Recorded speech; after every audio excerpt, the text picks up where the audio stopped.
Interesting about Torah and last week's parsha. It says by Moshe Rabbeinu that he said Ki elim dava boy live shafati ben ish ben beu vodati eschuki el kimis Torah sab. So the B'nai Leibishit says that what is the connection to two things? He says shafati ben ish beu vodati eschuki el kimis Torah sab. So he brings a story by the Maram Rottenberg that he was one of the biggest Rishonim, and when he used to be done as a Bora Yochid, so he said that the reason why he'll do it is because he gave people the reasons for his psakim, and so if they have any complaints, so they can tell him about it. So that's what Moshe Rabbeinu said also. He said, "V'shafarti ben ish l'veyayu, v'odati eschuki elokim es Torah." So I tell people the reasons for my psakim, and so if they think that I'm wrong, they can tell me, and then I'll think about it. So the same thing here. If you disagree with what I say, you can tell me. I don't mind. You can ask questions. I'm here that hopefully you'll learn something practical and apply it to your lives. So the first thing I think that's important to know is that these two things that we're talking about, Yor Lumnus Chaveiro and Ani Mapech B'Chavara, people think, it's just maybe a good thing, but actually it's like a very important thing and a person can be over on a big avera for doing it. So the Gemara says, the Gemara in Kedushin, the Gemara says if someone's oni a mapech b'chavara, the Gemara tells a story. Probably you all learned the Gemara. The Gemara tells a story how Rav Gidel was trying to buy a field, and Rav Abba came and he bought the field instead of Rav Gidel. And the Chazal asked him, knew what happened. He asked him, are you allowed to do such a thing? So he says, no, he's a Rasha. So you see in the Gemara that a person who does that is called a Rasha. We find other places in the Gemara also that people are called a Rasha, right? It says in Parashat Shmos, Moshe Rabbeinu told us about Rasha lama saka beyecha, that you called he called him a Rasha because he picked up his arm to hit him, and from there, and halacha in Choshen Mishpat in Siman Lamed Daled is that if someone hits someone, he is a Rasha and he's pasal leidus. So says the Rabban is brought down here in Nagos Maimini. Brings down the Rabban. He says that a person who, since the Gemara says the same thing here, it says that someone is Yored Lumnus Chaveiro, someone who's Oni Mapech B'Chavara, he is a Rasha. So therefore also he is pasal leidus. As if it's a psul d'Rabbanan, but the Meisa if is pasal leidus. So if you want to make a chasam, that wouldn't be advisable to take such a person who all he did was he was over on Oni Mapech B'Chavara, but since he's a Rasha, so he's pasal leidus. And it even says that it brings down also that Bezdin, if someone takes someone to Bezdin, that he was over on Oni Mapech B'Chavara, so that they would be mevayish him. It says the story of Maram Mintz, there was someone who was Oni Mapech B'Chavara, and he was mevayish in public, because the idea is that people shouldn't do such a thing, and so they want to discourage it. But it's a bad thing to be called a Rasha. And the first thing we bring here is from the Igros Moshe that they come out every Rishon except Rabbeinu Tam says that if a person violated Oni Mapech B'Chavara, so then you're not chayiv. It's not like you stole something and you have to give it back. But by Oni Mapech B'Chavara, you don't have to give it back. And they bring it back from the Gemara by Rav Gidel, right? Because the Gemara says that afterwards, after they told Rav Abba that Rav Gidel was an Oni Mapech B'Chavara, so he wanted to give it to him. He said to sell it to him, I won't do, because it's a bad siman that a person sells his first property that he bought, and so therefore he didn't want to sell it, and so he wanted to give it as a present. He didn't want to take a present, and in the end he did nothing. So, you see from there, if he would have to give it back, so it's not like you're giving, that you're selling your property. It's you have to give it back. So Elamai, you don't have to give it back, but Rav Moshe says that you should give it back. Why? Because in order to prevent yourself from being a Rasha, so it's not like you stole something and like the din of Heshivas like Zayli, you have to give it back.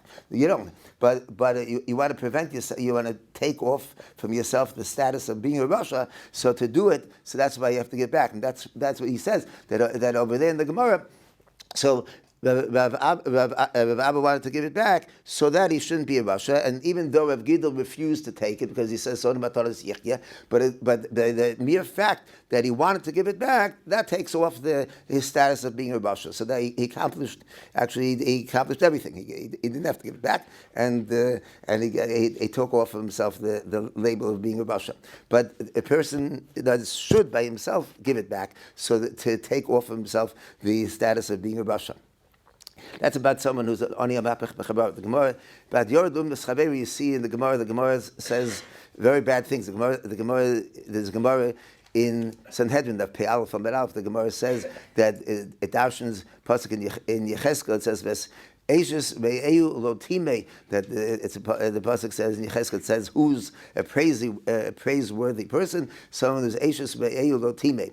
So and the Gemara says Zeh yored lum nischaveru, that the pasuk, when it's referring, it's not talking about actual bia, but it's talking about someone who's yored lumnas chaveru. So explains because person's livelihood, what you're doing by yored lumnas chaveru, you're taking away a person's livelihood, and and a lot of times it's considered like a person's livelihood and his wife they're used sort of as interchangeably. So therefore, the Gemara says that the pasuk there is talking about Yodum Mischaver, and the Gemara, and the Gemara, well-known Gemara, the end of Makkas, you hear it sometimes at a siyum. The Gemara says the end of Makkas that Hashem gave Tariq mitzvahs. So it's the only place in the Gemara says that the Tariq mitzvahs, and then they made it less and less, right? The Bo Zeh and the Midim on Yud Gimel, and then someone on Yud Aleph, and then finally in the end we're down to one. Tzaddik ve'emunah sayichim. But it says that David HaMelech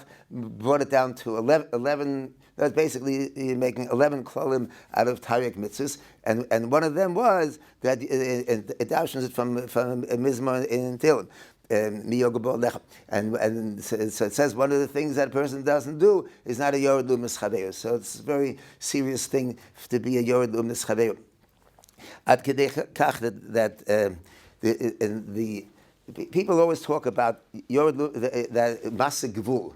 So everyone is always bothered. What do you mean masig gvul? It says in the Torah, a pasuk in Pashas in Kisei. It says, and in Shoftim, it says lo sasig gvul ve'achash govlu v'shonim. That's the pasuk. So the Lamaisa, the Gemara says that din is only in Eretz Yisrael. It says that if you go Zol Karka, so in Chutz La'aretz you're over on one is of Gedeva, and in Eretz Yisrael you're also over on Lo Sasig Gvul Ve'acha. But it's specifically talking about someone who moves the demarcation line between his property and his neighbor's property in order to steal his neighbor's property. So that's Hasagas Gvul. So what does it have to do with? Why do people call everyone heard the phrase Hasagas Gvul? But then if you ask yourself, where's Hasagas Gvul have to do with it? The Hasagas Gvul that the Torah talks about is not that. It's not taking away someone's business. It's stealing property. So what does it have to do with it? But the Mashal talks about it and it teaches us a lot about the Issa. So the Mashal says that even though talks on the smag, the Mashal wrote the page on the smag. So he says there that we find that the Torah gives 11 clauses, right? In Pashas Kisava, there are 11 clauses, and one of them is Oru Masig Gvul Reyehu. And so it says, Mashal says that even though the lav of Lo Sasig Gvul Reyacha, you're only over if you move the demarcation line, but the Oru of Orah Masig Gvul Ve'eyu, it means even that taking away being Yored Lumnas Chaveira is also included in the Orah Masig Gvul Ve'echa. So therefore, as even though you don't have the lav, but nonetheless, you have the Orah, which is bad in itself. Right? The Gemara says all kinds of terrible. The Gemara Shiur says all kinds of terrible things that happen if someone's cursed. But you're cursed by a Kodesh Baruch Hu. Therefore, a person who violates the din of being Yored Lumnas Chaveiro, he is included in Orah Masig Gvul Ve'acham. So it's like a very serious business that to be a Yored Luminous Chavei. Besides, you have a few things. It's this and it's that. And Chassam Sofer says that the person's over on Gezel. Bring down here the Chassam Sofer in Shuva Ayin Tes. He says over there. He says Yored Lumnusa. It brings three rayas for a thing that the Chassam Sofer says that if someone is over on Yored Luminous Chavei, he violates the Issa of Gezel. So that's how serious it is. A person shouldn't just think, yeah, it's a Rabbanan. The Rabbanans are bad anyway, but it's very serious business. So a person has to be careful. And unfortunately, we live in a society where most of our behavior is governed by what people do, and often what people do is set by people who are not religious or didn't learn anything, and goyim. And so therefore we're not really used to such things, and as people think business is cutthroat and you compete with each other. It's a rat race, and you want to win. But a person has to know how to win. You have to win in an honest way, and this is not called an honest way of doing business. I thought we had an interesting din Torah in Bezdin. Baruch Hashem, we have a very busy Bezdin, and we had a din Torah which. Baruch Hashem, the people come to Bezdin, I think. No, it's good. They come to, yeah. It's a mitzvah. It says in last week's parsha, so you consider it like your shutaf with HaKadosh Baruch Hu and Maaseh Bereishis. Anyway, so we had a din Torah which mamish illustrates both topics, because one person tined and the other one that it was a Yored Luminous Chavei. It didn't tine it exactly that way, but that's what the topic was. And the other person said that he was an Oni Amapech B'Chabar. So we'll be able to speak about both. And so the story was like this. What happened was there were two. There was a kashrus organization that existed, and another person wanted to open a Bible kashrus organization. He had tinus. He tined the first kashrus organization, charged high prices, and they weren't really so good. They had their share of scandals in the past, and he was going to improve things and open another kashrus organization.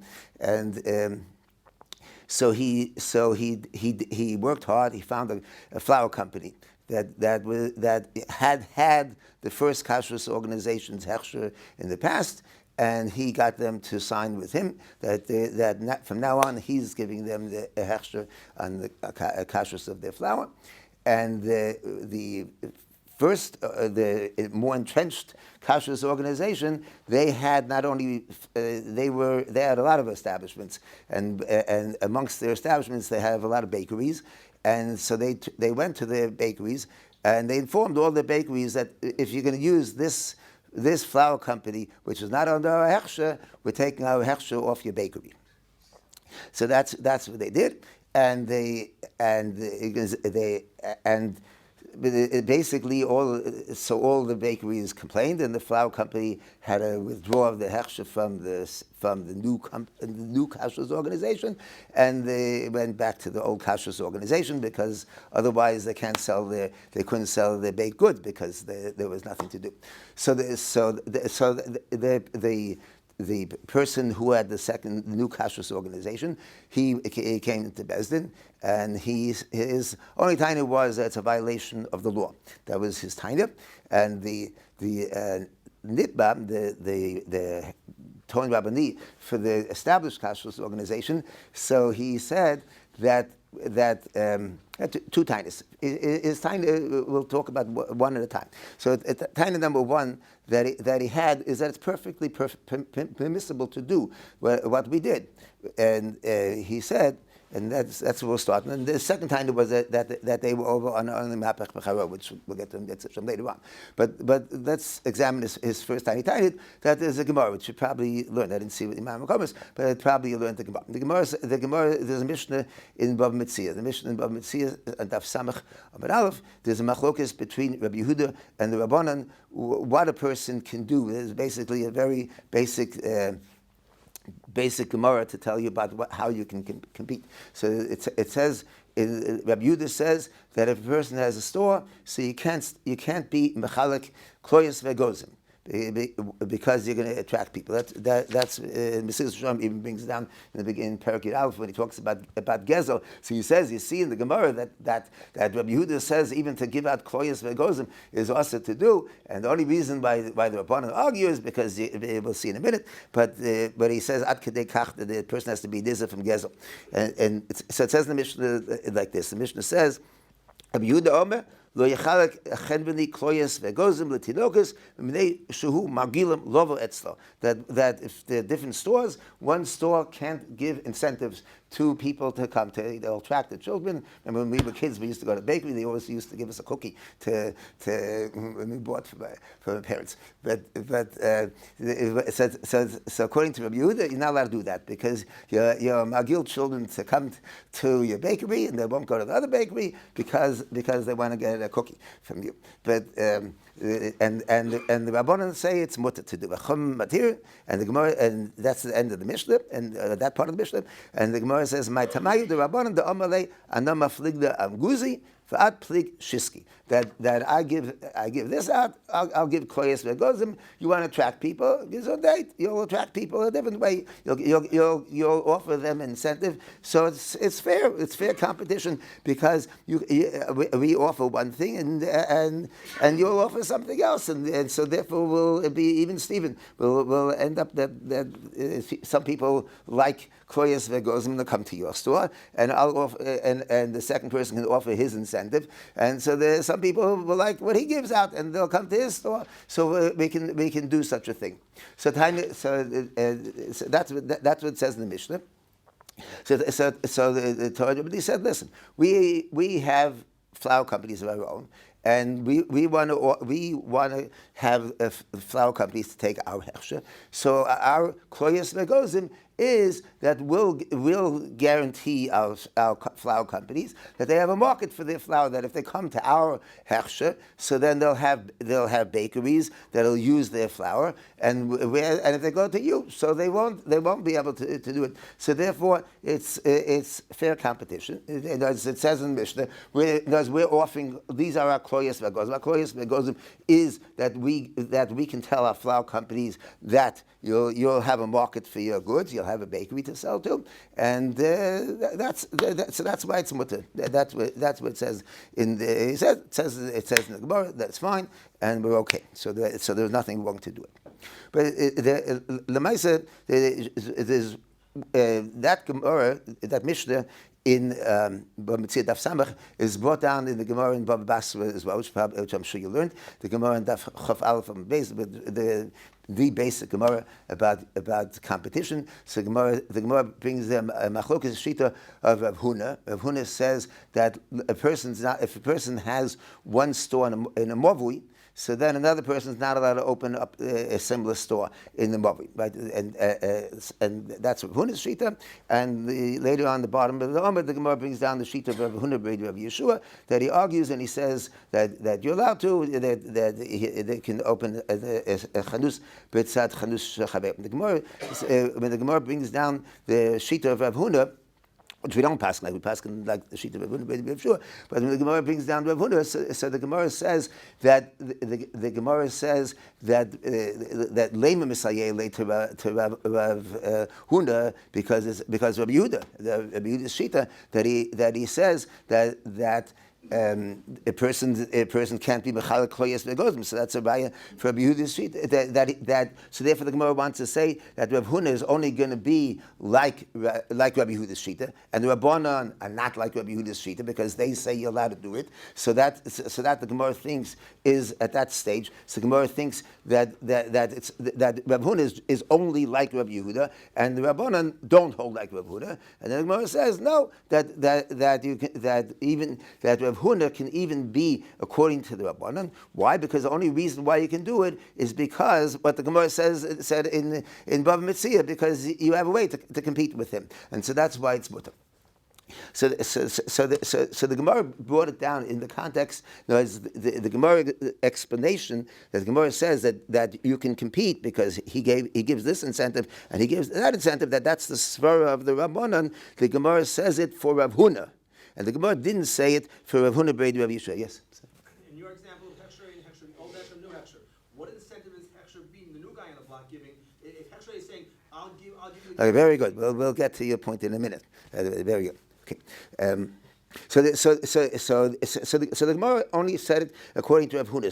So there's a big question, because why did the Gemara later on, the Gemara in Baba Basra, when it brings down, so we Lemais don't pass like Rav Huna, and the Gemara in Baba Metzia, when the Gemara brings down this Mishnah, so the Gemara right away says that the reason for the Rabbanan is because it can compete, because he gives out the Koyes Begozim, and he'll give out something else. Why is the Gemara bringing it down? The Gemara only said that that's true only according to Rav Huna, but according to Rav Huna Brei Yeshua, who we paskin like, so then we don't need that time. The reason why, because you can do things. A person can open a chanus, petzat chanus shachaveiro. That so it's a big kasha. And the Gemara in Bava Metzia it ignores what it said in Bava Basra, that Ki'ilu, the Gemara only said this reason because to answer up how Rav Huna will learn, but according to Rav Huna Brei Yeshua, who's the authoritative opinion, so you don't need that time. So why the Gemara in Bava Metzia just say the time and the Gemara doesn't know any discussion doesn't be done,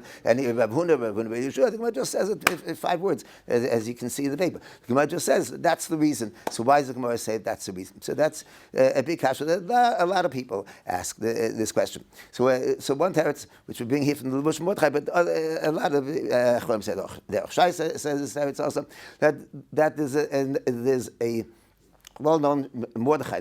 Mordechai brings in Rabbi Yosef that he says that about he had a shayla like this, that the people used to live, they're basically like a dead-end street. So if the Mordechai brings down that he said that if one person had a store in the interior of the Mavui, the Mavui was closed on one side, so it was the dead end. So another person is not allowed to open a rival store near the entrance to the Mavui. Why? Because because anyone who's going to go to the first store is going to have to pass by the second store, and most people are lazy. People don't want to walk the extra mile, so therefore they'll buy by the first store, and so therefore it's usher to do. That's a psak that's brought down. Mordechai, very famous thing, said Beis Yosef brings down in Siman Kuf Nun Vav, and Beis Yosef says that only according to Rav Huna's sheet, that's not according to the halacha, and so he doesn't write it down. The Beis Yosef doesn't bring it down in Siman Kuf Nun Vav, and he ignores it.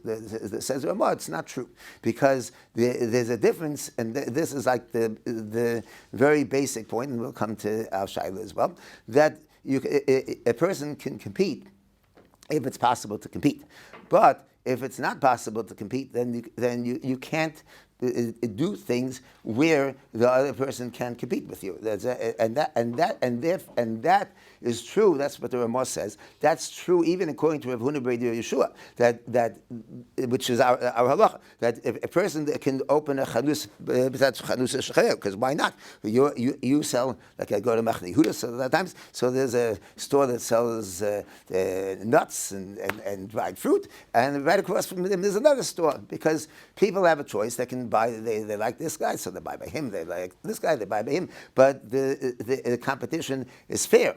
So fair competition, the Chazal were very much in favor of fair competition because it benefits the consumer, like everyone knows, and therefore they were all in favor. But unfair competition, and even though it may not be that you're at fault that is unfair competition, like in the case of the Mobile, the first person had a store in the interior of the Mobile, and you're going to open your store, but since he can't compete with you, so therefore it's us, and that's why. So that's what the Moshe Mordechai was Moshe Mordechai. So he says that's why the Gemara says it's stam, because even though the Gemara had to say it for Rav Huna, but it's true even according to Rav Huna Brei Rav Yeshua, this halacha, that if a person is going to do something that someone else can't compete with you, so then you're not allowed to do something if the other establishment can't compete with you. And that's why if there wouldn't be an eitzah, you're going to offer an attraction, and the rival store won't be able to offer a counter attraction, and he won't be able to compete with you. So then you can't do it. You can't offer things which someone else can compete with you. In Yes. the cul-de-sac example, why can't Why can't the store in the interior, Dead in the dead end, in the Mugwort? Yeah. But with the one entrance, Right. why can't the store on the interior just offer for a slightly lower price than people? Maybe are willing to go if you could, but a lot of times, especially in the olden days, people didn't have. Nowadays, people earn 40% or 35%, but then they probably didn't. You see, in the Gemara talks about sixth. So a lot of times you won't be able to manage. You can advertise.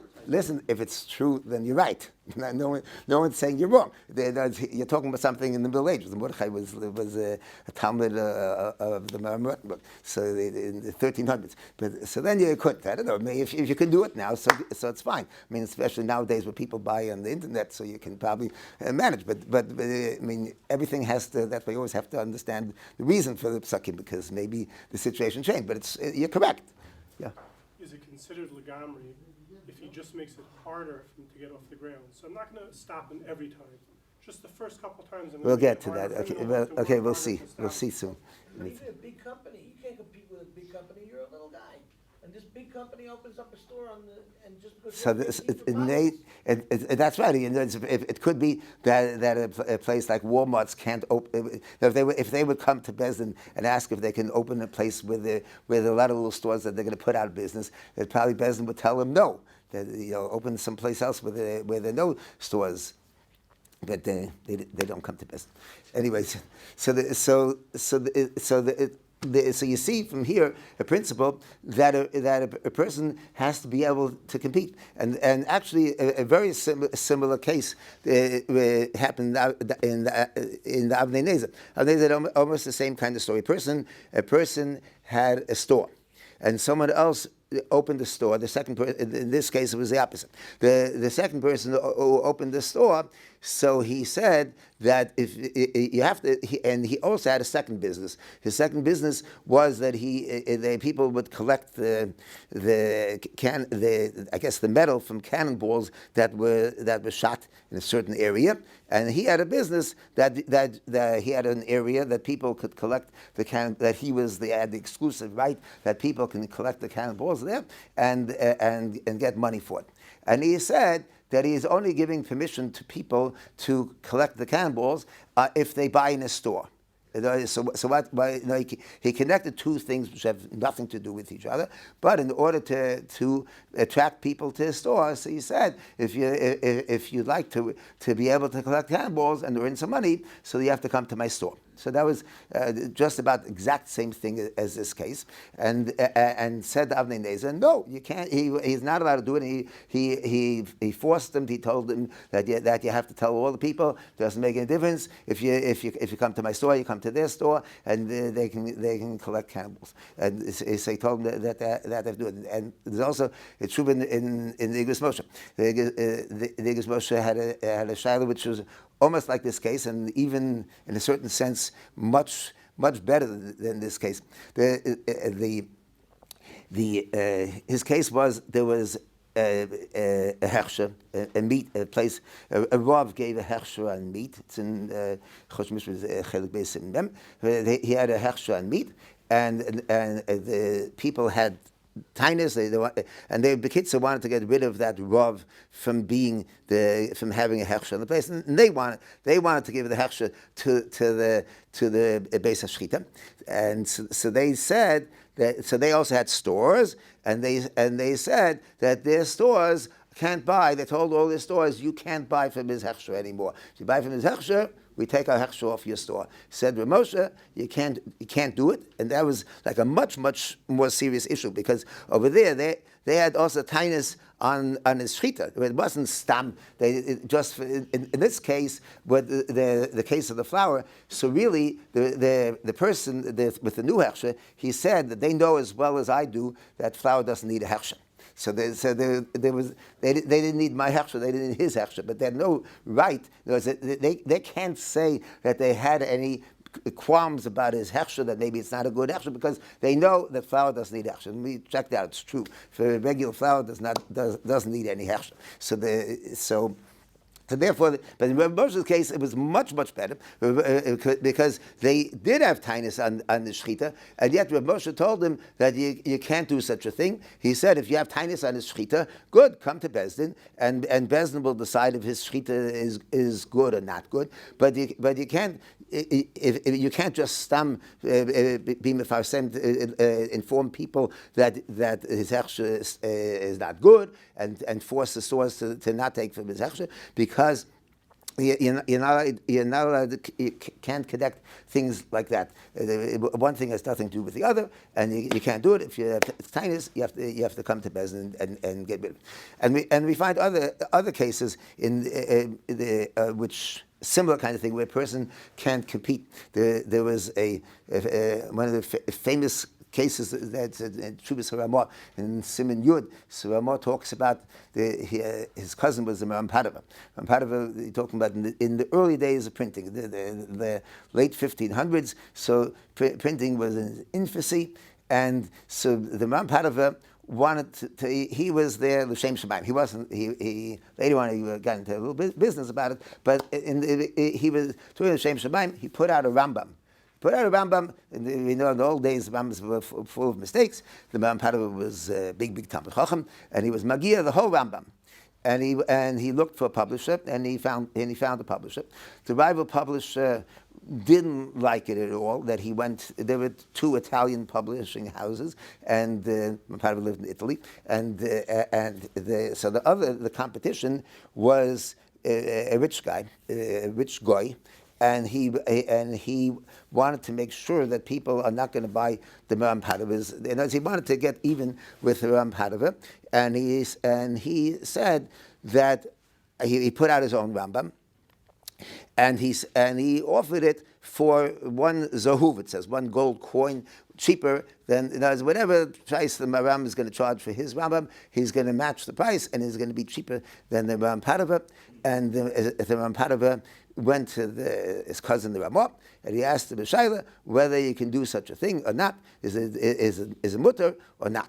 So the Ramah is a long tshuva and finds three reasons why it's awesome. And one of the reasons that the Ramah says is because the Imam Padava said he couldn't compete with it because he wasn't rich. He was a Talmud Chacham, big posek, and he couldn't compete with the person. Says the Ramah, it's also to do, and not at Kedei Kach. The Ramah said we have no control over goyim, so we can't do anything to him, especially when he was living in Poland, and the publisher was in Italy, and can't. No international court of justice or injustice, whatever. But there was no such thing then. So, but the Ramah said there's something that I can yes to. So Ramah made an issa that it's also for any because all the customers are Jewish. The publishers weren't Jewish, but all the customers were Jewish. So the Ramah issued a ruling that no one. No Jewish person is allowed to buy from the second publisher, the one who was going to undercut in price. He said no one's allowed to buy from his Rambam until the Ram Padava sells out all his Rambams. And that's what he did. The Rambam he took control over the situation, and he made it and he issued this ruling, and that was that. Why? Because one of his reasons was the Rambam's time that I can't compete, and you can't do such a thing. You can't do something if you can't compete. Yes. Did the Ramon issue his ruling after it became apparent that there was actual damage, or was it to prevent damage? I mean, it doesn't say. It just says that the Ram Padava told him that that's what's going to happen. He's not going to be able to sell any Rambams. That's when does anti-competition become? When do we actually worry about? I guess when it's apparent. In this case, it may not have even happened yet. It was just a worry. No, but apparently it was true. He writes that no one's going to buy his Rambam, even though the Ram Padava's Rambam was even better, because the Ram Padava's Rambam was mugad. This person also took some of the agos of the Ram Padava and incorporated in his Rambam, but he didn't have the same quality Rambam. But nonetheless, the Ram Padava told the Ramah that people are not going to buy my Rambam, and said to Ramah, you can't do such a thing. And he forbade everyone from buying this new Rambam until it was the Mampara was sold out all his Rambams, and had no loss at all. But we're saying it can even be before there was actual damage? Yeah, I guess if there's a clear and present danger is probably the right way to understand it. Would it have made a difference if it was the Yiddish publisher? No, they weren't. It would have been the same thing. In that case, it wasn't. It was a goy, but he doesn't. He doesn't say. In that tshuva, he talks about whether the dinim of a goy are the same as a Jew. It says goyim mitzvah and dinim. So there's a whole section, the first thing. But that has nothing to do with this part. Didn't put out business. Let's say it was help them. No, he doesn't say that. In that tshuva, that's an interesting shayla that people have very often, that if you're allowed to buy, but it says if a person should, if a Jew and a goy are competing with each other, so it says that you prefer, as we learned from Pashan in Harav, it says that you should prefer to buy from a Jew. But and there that's really the only, and the Ramah talks about that in that tshuva, and actually it's the only. And he's very machmir about it. The it's a very difficult thing to know exactly how much you have to go, to what extent not to buy. Most people disagree with it. The Ramah says that was one of the points that he mentions, that it's a Jew and a goy, and you're over on this din of kono miyada misecha. And he says, and a lot of people later on, including Rav Moshe, say that it's only for, and the Chafetz Chaim say it's only for a little bit, and obviously as a huv was a very significant amount to them, because you see that he said that no one would buy if it's just a little, but you can see in the Chafetz Chaim talks about it in Avos Chesed. There's a tshuva in the Moshe about it, and they say it's only a little bit, but there are more apparently. I mean, and the later on poskim bring down, there were more held that even if it's a significant amount you should prefer a Jew to buy. But that was one of his other tainas. But this, each taina he gave 3 reasons, and each of his tainas he held was a taina b'fnei atzmo. And one of his things was that if you can't compete, you can't do something which is going to make sure that if the other person can't compete with you. Another thing which people bring down also is this.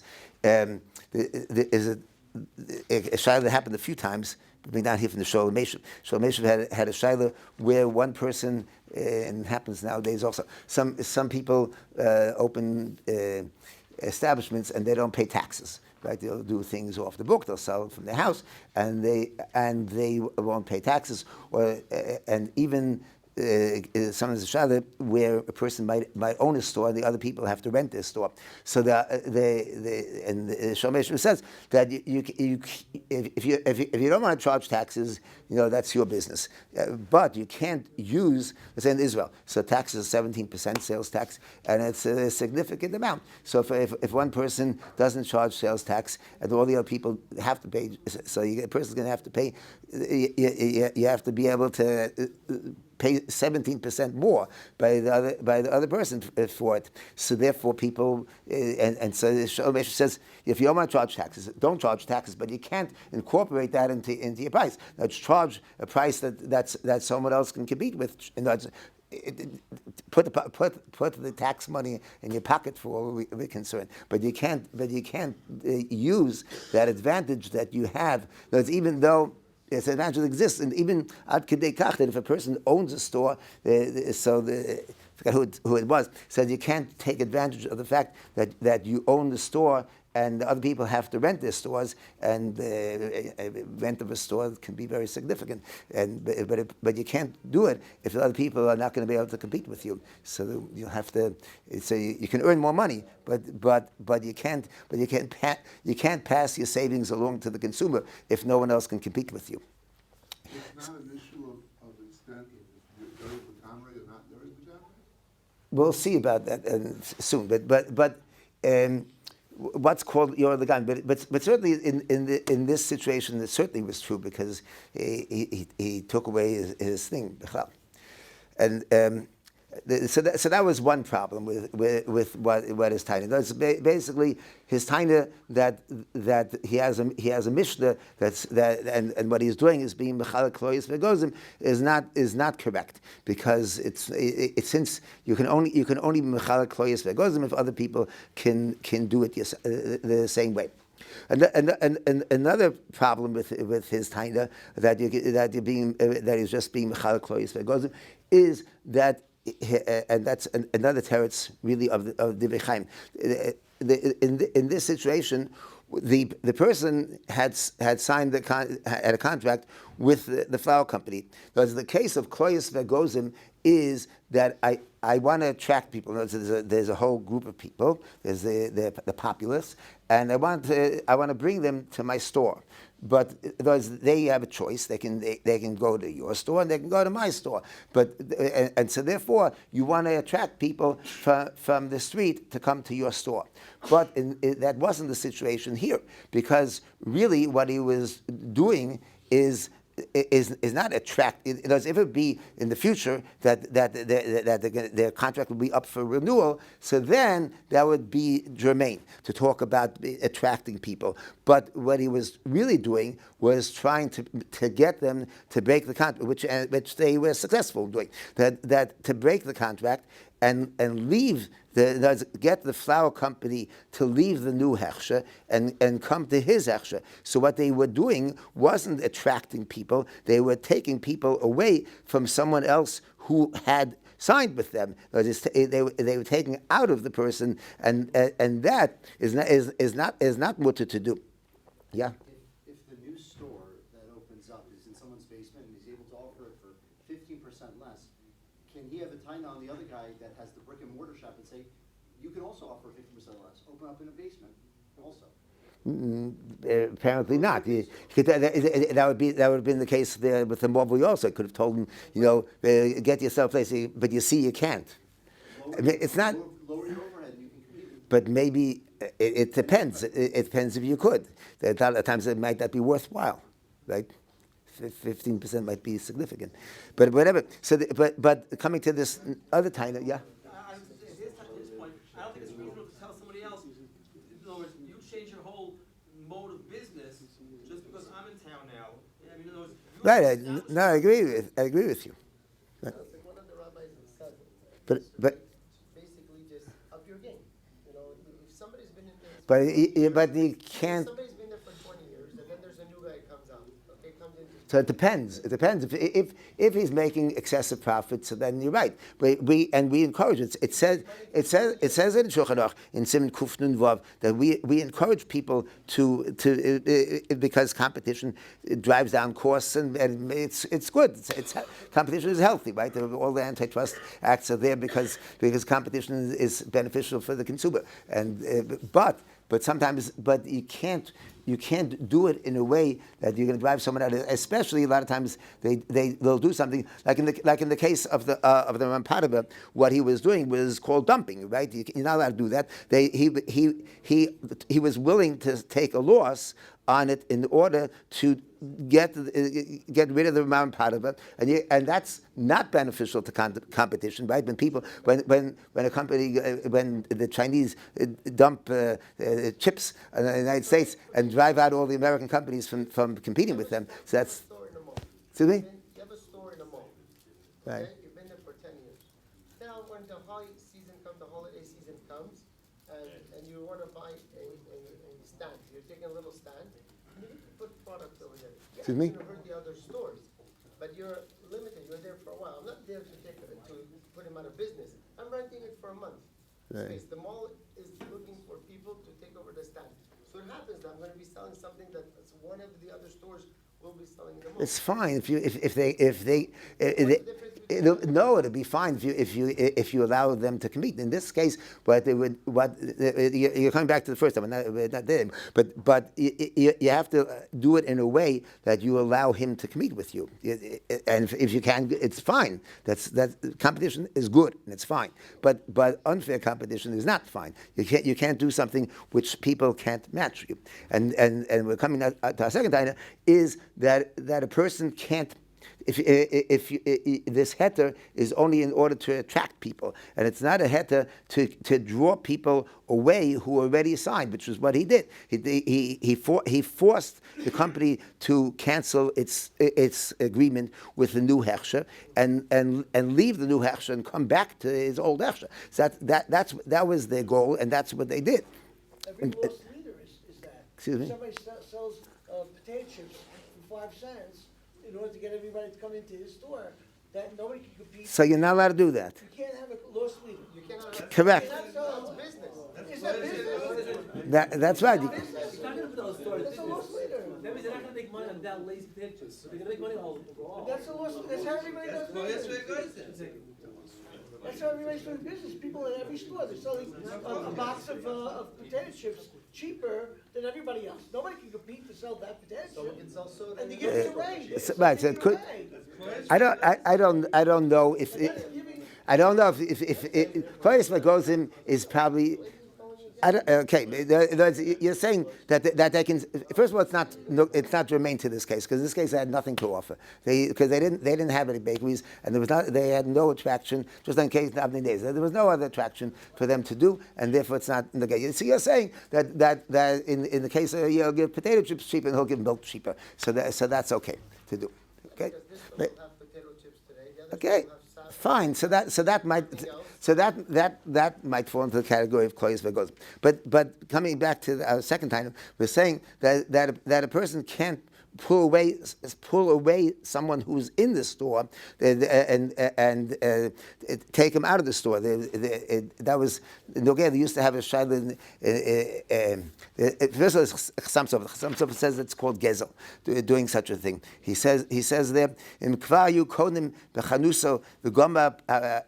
And everything was ready, and he was going to buy from him. So then you're not allowed to do it. And Chassam Sofer says that you learn it out from the tough thing on the second side. And you learn it out from the Gemara. The Gemara by fish, right? The Gemara brought in the story about a person put out his net, and it says that a person is not allowed to put out if one person put out a net, another person is not allowed to put a net in the same area. And the Gemara thinks that that's a right for Rabun, and the Gemara says no, it's not a right. Shani talking to the Yavi Siyava, and so there are a lot of pshatim in the Rishonim. But one pshat in the Rishonim is that the reason why is because they were in there, they were in the net, and you're drawing them out of the net.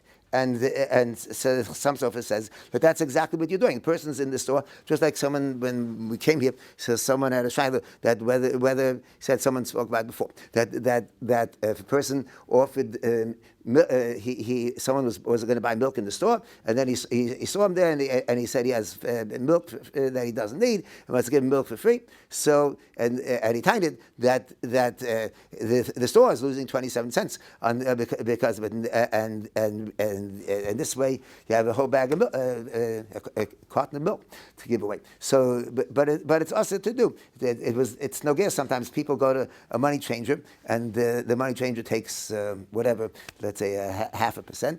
And you're in line for the money changer, and the money changers sometimes they're buying dollars and they're selling dollars. So one person will go over to the other person who's in line and tell him, "You're selling dollars. Sell me the dollars, and we'll do it for the middle price." But you're not allowed to do it because he came to the store because of the store, and he was going to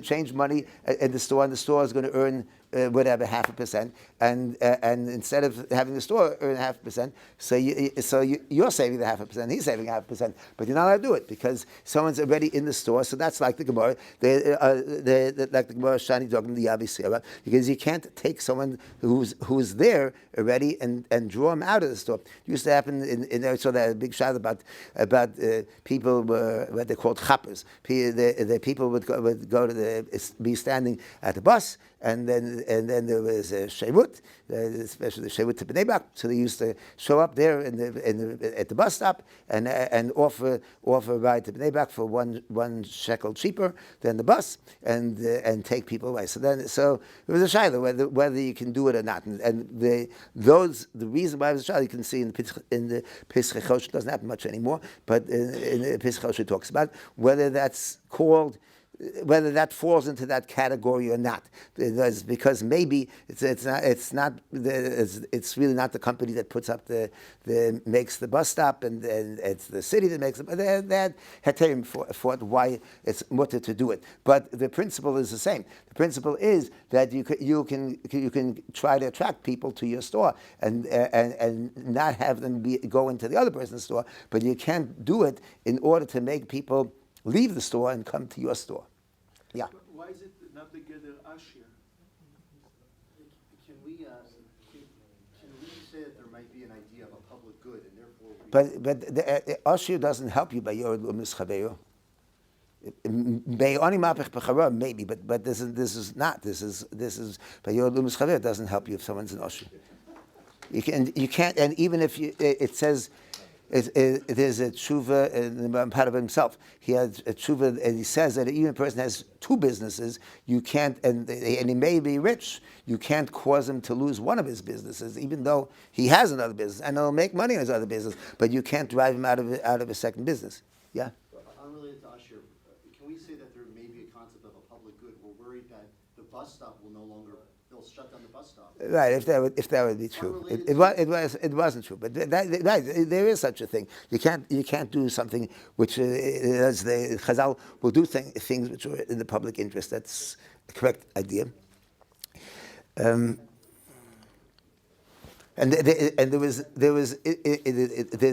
it goes so far to the extent there's a Masas Binyamin, a very interesting shayla in Simon Mem Gimel. He talks about. In the old days, people don't sell chametz that way anymore. But the Mas Ben Yom is a Talmud of the Mashal. You're talking about the beginning of the 1600s, end of the 1500s, and so there was a story about a person who asked someone to sell his chametz to a guy. He asked the shliach to sell his chametz for him to a guy, so he did. He sold it to the guy, and then Pesach was over. Came back to the guy. And the shliach bought the chametz back, and they sold it at a cheap price. Nowadays, they don't do that anymore. Nowadays, they charge the whole price, and just they don't make the guy pay the whole thing. But if a guy would decide that he wants to keep your chametz, he's going to have to pay you the full value of it. They'll evaluate it, and he'll have to pay the full price. But in those days, it wasn't so organized like now, and people sold their chametz on their own, and they used to charge a little bit of money because that's all the guy is. He's not going to give you a lot of money for it. So the guy bought the chametz, and the guy was willing to sell back the chametz, but the shliach decided that why give it to him? I'll keep the chametz for myself, and that's what he did. He bought the chametz for himself, and he refused to give it to the mishalech, and. Until finally he forced him to go to give him a lot of money, and he gave him back his chametz. So the Master Binyamin was very troubled about it. He said it was he had a lot of whiskey, and so the Master Binyamin was very bothered about it because he said if that's going to be, so then everyone's going to do that, and they're going to go to a guy and they're going to get things for cheap, and the people are going to lose. So came the Master Binyamin, and he said he couldn't sleep at night. He wanted to think of where you can find an issa to ask it up, and he was successful. So in Shuvah Mem Gimel he talks about it, and he says that you can't do it. It must be it's telling you that it does. But everyone thinks and knows that when you sell something to a guy on Pesach, it has to be real. You have to really sell it to him. You can't think, I'm going to sell it and I'm going to get it back. But you really have to sell it to a guy, and you really have to buy it back from him. And if you don't buy it back, or he refuses to sell it to you, so tough luck. And so nowadays, it doesn't help the guy very much because they have to pay you the price in full. But in the time of Master Binyamin, so they didn't do that, and he would have a bargain. So the shliach wanted to get a bargain from it, and he took it. Says the Master Binyamin that you're not allowed to do it because he says that since the person who sold it expected to get back his chametz, so therefore you're over on your lum nischaber. That's what he says. You can see it in Simon Mem Gimel. He said over there. The Yeshel Dambas Nidon Didon Lahud the Perak Layachbo Machikin Mitzuyas Dog Menadag Kamuitzas Adag, and he says the reason why is because you expect to catch the fish, and you would have caught the fish had the second person not put out his mitzuda. So he says you're over on that din of the mitzudas hadag. You can't put out your net there, since the other person would otherwise have gotten back his chametz, which is just like over there, because otherwise the person would have caught the fish. So therefore you can't fish there because it was something which was sure to happen. It was certainly going to happen, and the only reason why it didn't happen is because you intervened. So that's why it's going to be awesome. So it says the Maaseh B'Yamin, the same thing here. Even though it's a free market, right? It belongs to the guy. It really, really belongs to the guy. But you can't buy something which the Jew certainly expected to buy back. And you're not allowed to do it. And he told him that you even have to give it back. That's what he told him. You have to give it back to them. Why did he compare it to the guy on the olive tree? Why? It's not the same thing. First of all, he did it worse, because if you don't have to give it back, right? It's gezel d'rabbanan. But so he held that it's much worse. Like Chassam Sofer said, according to Chassam Sofer, you have and gezel d'oraisa, and not ani menakif is a takana d'rabbanan, and it's also a different concept. It's because I did it, and you're sort of eating the fruit of my labor. That's the is of ani menakif. But here you're not. You didn't eat the fruit of his labor. He saw you sold it. You had a bona fide sale to a guy, and that's what it was. Why can't you say ani mahapat harara? Ani mahapat harara because after Yom Tov, whatever the price was, they had a price set. Right. So why isn't it just ani mahapat? What in this case? Yeah. No, there was no deal. You're not allowed to do that. You can't make a deal with a guy how much you're going to pay back for him. You didn't have a future price. You're not allowed to do that. No one does. No kashrus organization that sells chametz makes up with the guy they're going to buy it back. You can't. You have to sell it for real. If this is the price. I understand, but you didn't make up with him that he's going to sell it back to you. First of all, in this case, he didn't, because he said he did not need the shliach, and the mishleach didn't talk to the guy, didn't know who the guy was. But even then, you can't do that. You can't make up in advance that to buy back from the guy. Otherwise, if the guy has to sell it back to you, so then it's not going to be good. You'll own your chametz. Excuse me. So what was the maskana with the flour case? Well, we're not there yet. So, but we have all these reasons why his taina of kloyes v'gozim is not going to be a good taina. So we had one taina because you can't compete, another taina because you're taking away from him. Another reason is that really it's a lie. And this happens often in Chosh Mishpat. People know a little Chosh Mishpat, but then you apply it to something which it doesn't really apply to. His reason wasn't. They weren't. It's kloyes v'gozim would mean I have a flour company that's under my hechsher, and there's a flour company under your hechsher, so I'm going to give out kloyes v'gozim to attract people, to attract flour companies to get my hechsher, because I can offer them an incentive that if they come to my hechsher, they'll have a market for their flour. So that would be fine. But they had their flour companies, and in the past they had a hechsher in this flour company. That flour company wasn't that they all they really wanted to do was drive away the competition, because if they were worried about their flour companies, so they should have offered them that incentive before, and they didn't. They had the flour companies, and they coexisted. The old flour companies that they still had actually with coexisted with the flour company that now had jumped hechsherim. So you can't really say that what you were doing was in order to attract flour companies to take you. Your purpose was you're using it's like after the fact you find yourself a way to be machshir what you do, so you call it that I'm giving out kloyes v'gozim, but you weren't interested in kloyes v'gozim. What you were trying to do was wrest away this flour company from the new hechsher. That was what you did. Competition, now there is. That's so what? I can open. No, but you can't. But is it true that you really wanted to keep your thing? No, because your flour companies were with you, and you didn't. And it really wasn't true. That wasn't their motive. Their motive was really something else. They wanted to get to wrest away this hechsher from it. How do we know their motive? Huh?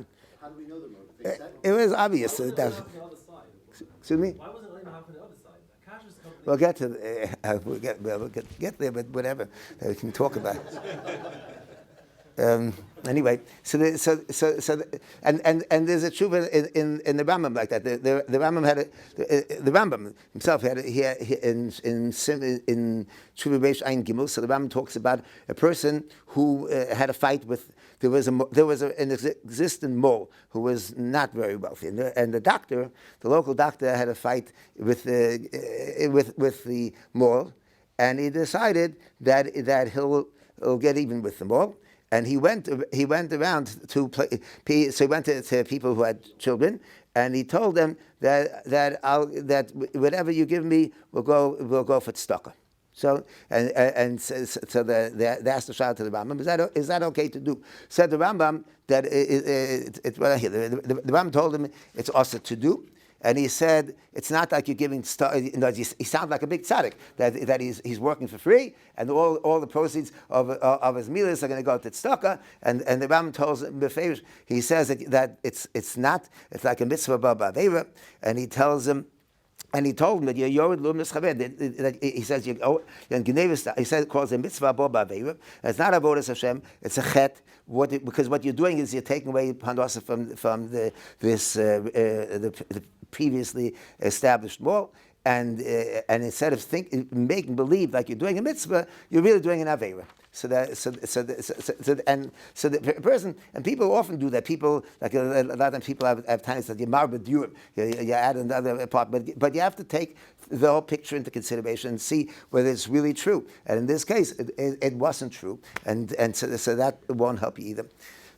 Some more time. So just we don't really have much more time. So just about the time that you. So the ma'aser for this reason, another reason also, dina de b'chusa dina also applies. It was against the law. In America, it's also against the law. It told me it's a violation of the Sherman Antitrust Act. And you're not allowed to connect two things which have nothing to do with each other and stifle competition that way. But coming back to his tiny, he tiny that you were an ani ma'apech b'chora because I had the flour company before, and you took away the flour company for me, and so you over ani ma'apech b'chora. So the person, the new hechsher person, tiny that it's not true. He said that they came to me. That was because they were dissatisfied with the high prices, and therefore they turned to me and they asked me to come to me. That was one taina. And taina number two is that your contract was up, and that's why we can do it. So each taina needs consideration. So the taina that does a person have nemonis to say that I wasn't an ani ma'apech? So that's a mashal. It can be, see it afterwards. It's all a little bit down. So the mashal says that a person's neman to say that he wasn't ani ma'apech b'chara. Since the thing that what happens to a person's ani ma'apech b'chara is that you're Russia. So just like a person's neman to say that what I did is not, it doesn't qualify me as being a Russia, and therefore a person's neman. That's number one. And tiny number two, which is a much bigger Indian, is whether the taina that your contract was up, and therefore I can take. In other words, according to the second taina, he could have gone to. He said that he didn't, but even if he would have, so he tained that their contract was up. So that's a very tricky question because it depends on circumstances. And there's no get a lot of times. If a person's contract is up, but people routinely keep on their contract. So then you can't go in there and offer let's say a person's renting an apartment, and you're going to go and offer the Baal Bayis a higher price, so that he should get rid of the guy. So it depends. If people routinely continue, so then you can't do it. And that was a big shadow in this case of the Chuvas Mashal, the longest Chuvah probably in the Chuvas Mashal, Simon Lamed Vav. He had a big machlokas also about whiskey. There was in the old days, so they used to buy the exclusive rights to market things all over things around them. So they had exclusive rights, and one person had the exclusive, and the government would give it for 3 years. They would give you a license that you would have exclusive rights to market whiskey. So there was a person who had that right for 3 years, and then came another person, and he talked to the government, and he talked to them, and he got the contract. So the Shaila came to Yitzchak B'Tzalish, who was the brother of the Maram Prague, and he paskin that the second person is wrong. He's over on Oni Mapach Bechavara because you're not allowed to go in and tell the government that he.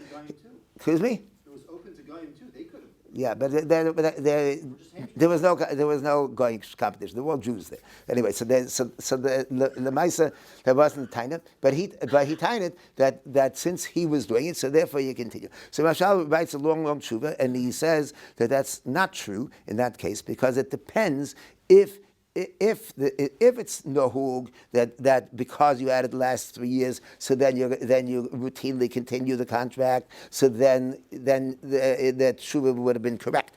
But he said it was not nuhug, and in fact, the person who was now the second person had been the original person. In other words, he had the original rights, and then someone else got it away from him, and then he like Trump, he wants to get back to be president. Someone else took away the presidency, so now he wants to be the president again, and that's what you did yourself, and so therefore he tied it, and the Mashal was very entrenched in his thing, and he writes this gigantic tshuva, about 10 pages long, and he said that the psak of Yitzchak B'Tzalish was wrong, and you can do it, and that's a very important thing to know about that if a contract is up, so you have to know is if people routinely continue, so then you can't come in and you'll be considered an Oni Mapechara.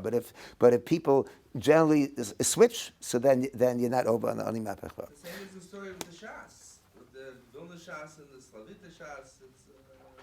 There were more things there. I mean, it was a huge machlokas, but there were more issues, and the Kibbutz decided that it was fine for them. The shaila over there was something else, and they had the actual shaila was the Vilna Shas, the what's it called, Slavita Shas. Was Salita Shas. They had 15 years. They were given the 15 years to sell their Shas. And the time of the Vilna Shas was that they had sold out all their Shas. In other words, they got protection for 15 years, assuming that it's going to take 15 years to sell out their Shas. And in fact, they sold out their Shas in less time. So came the people in the Vilna Shas, and they said that you got your 15 years in order that you shouldn't lose by your publication. But you didn't lose. All they wanted to do is republish it. Tiny to the people from the Vilna Shas that it doesn't give you, no one gave you the right to republish your Shas because you weren't going to suffer any loss. And that was the big machlokas, and the basic machlokas was this 15 years, or it's 15 years is just protection, and you don't need that protection anymore, and therefore and there was a huge machlokas, and Kibega was the one who decided that it was fine for the Vilna Shas to do it. Okay.